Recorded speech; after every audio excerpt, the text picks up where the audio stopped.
Ayan guys, yung Barangay Road. Ayan, diretsuhin nyo yan. 7 minutes to Tagaytay. Ito yung magiging ating entrance. And then this is the guardhouse. Ayan o. Ayan yung ating guardhouse. Accessible by car or motorcycle. Ayan. Then, at the end of the video, I will show you yung kanyang accessibility. Okay. Ayan guys.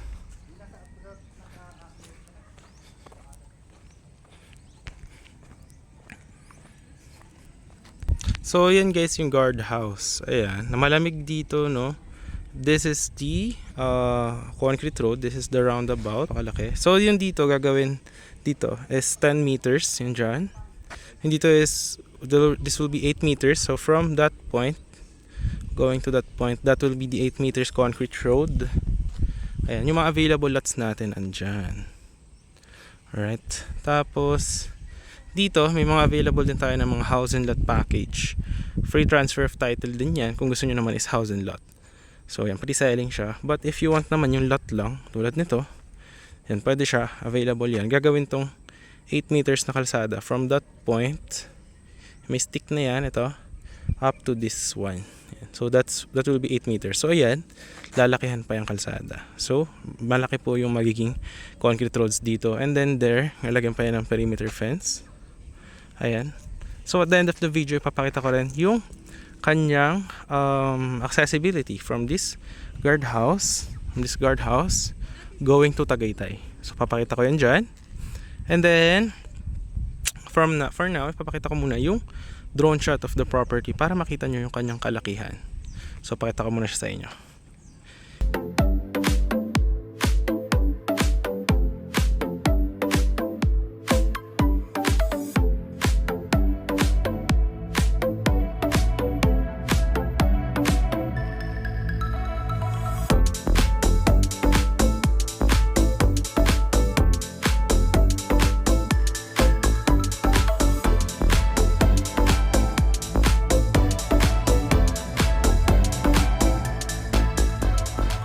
From this roundabout, yan, yung mga available lots natin is right there. Ayan lang po.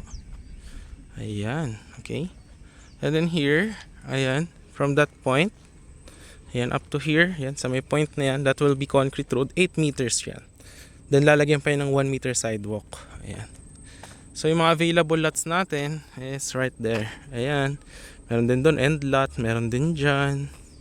Ito ginagawa niya ng drainage. Ayan o.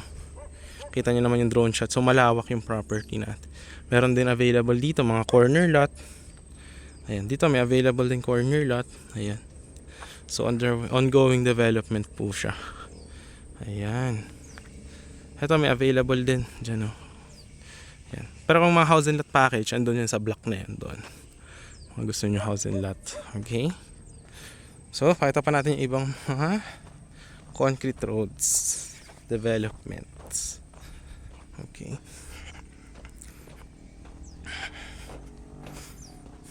Ayan no. Ayan. So may mga available lot din tayo dyan. Yung dulo lalagyan niya ng perimeter fences. Ayan no. Alright. Ito concrete road. This will be also 8 meters wide. Ayan no. Kita nyo naman. Ayan. So may mga available lots din tayo dyan. Alright. End of this video, ipapakita ko yung from the property dito going to Tagaytay, 7 minutes. And for now, nakita nyo naman yung drone shot. Ito yung going development niya. Ayan. So dyan, ayusin pa din yan yung mga lupa. I-level pa yan, lalagyan pa ng mga drainage. Then dito 8 meters concrete road. So napakalaki. Yun doon naman sa main entrance is 10 meters wide. Alright. So ito yung kalakihan ng property guys. Ayan o. Kita nyo. Ayan. Yung mga available lots tayo dyan. Sa dulo lagyan pa yun ng pader, perimeter fence para safety ng property.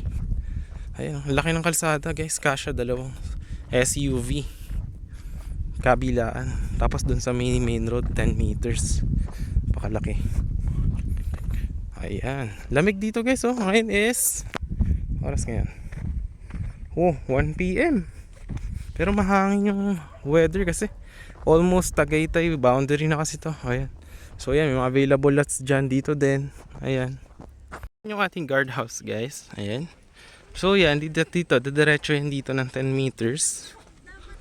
Ayan. So dito may mga available lots din tayo dyan.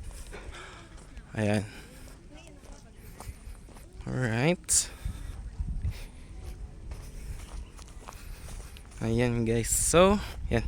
Gagawin yan 10 meters. Nakita nyo yung kalsada dito. Yan. From that point, yung stick dyan, up to there, yan yung i-expand pa yan. Lalagyan pa yan ng sidewalk. So, itong kalsada na to, lalaki pa to. And dyan, may mga available tayo dyan na lots. Ayan. Dito, house and lot package naman. If gusto nyo, dun yun na mismo yung guardhouse. Diretsuhin nyo yung Barangay Road going to Tagaytay is 7 minutes. Alright. O yan, may mga available lots din dito. Ayan. Yung ating development here. Ayan, so i-expand pa yan. Lalagyan pa yan ng kalsada dyan papunta doon. Alright. Okay. Ganda, no? Yun lang naman yung mga sample, yung mga info, no? So, I hope na nagustuhan nyo. So ngayon guys, ayan, nakita nyo naman, tirik na tirik yung araw. Pinapawisan ako, but hindi siya yung malagkit sa katawan. Actually, malamig siya. So pawisin lang din talaga ako kasi lagi ako nag-gym and I always do sports. So mabilis akong pawisan. Which is healthy, no? Siyempre, health is wealth. Number 1 yan. So yun, yun lang naman yung ating sharing for today. Nakita nyo yung aerial shot niya. So ngayon, magmamotor na tayo from here going to Tagaytay. So yun lang. Nandiyan naman yung Viber, WhatsApp ko. Message nyo na ako if you are interested. So yun, let's go and peace out.